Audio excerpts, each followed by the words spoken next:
টিংখাঙত oil India লিমিটেডৰ বিৰুদ্ধে অস্থায়ী সুৰক্ষা কৰ্মীয়ে প্ৰতিবাদ সাব্যস্ত কৰিছে। অইল কৰ্তৃপক্ষৰ বিৰুদ্ধে বঞ্চনাৰ অভিযোগ তুলি সৰব হৈ পৰিছে সহস্ৰাধিক অস্থায়ী সুৰক্ষা কৰ্মী। 2002 চনৰ পৰা কৰ্মৰত সুৰক্ষা কৰ্মীক গাঁওৰক্ষী বাহিনীৰ আওতাত পেলাই অতি কম পাৰিশ্ৰমিক প্ৰদানৰ অভিযোগ উত্থাপন কৰিছে প্ৰতিবাদকাৰীয়ে। শীঘ্ৰেই দাবী মানি নললে ধাৰাবাহিক আন্দোলনৰো হুংকাৰ প্ৰদান কৰিছে অস্থায়ী সুৰক্ষা কৰ্মীয়ে।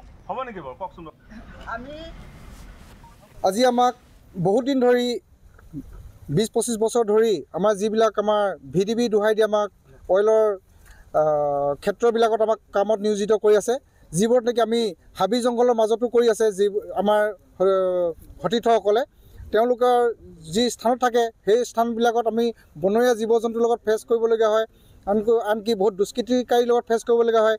কিন্তু আমাৰ যেনেকুৱা ধৰণৰ আমাৰ ইমান দায়িত্ব গঠোৱা আমি কামবিলাক কৰোঁ, দায়িত্ব গঠোৱা আমি ডিউটি কৰোঁ, কিন্তু সেই অনুযায়ী আমাক অইলে আজিলৈকে আমাৰ যিটো প্ৰাপ্য আমি যিটো পাব লাগে নিম্নতম যিটো আমাৰ মজুৰি, সেই মজুৰি দিয়াৰ পৰা অইলে বিৰত আছে। আমি আজি অতদিন ধৰি আমি প্ৰায় আজি 1.5 বছৰ দিন ধৰি আজি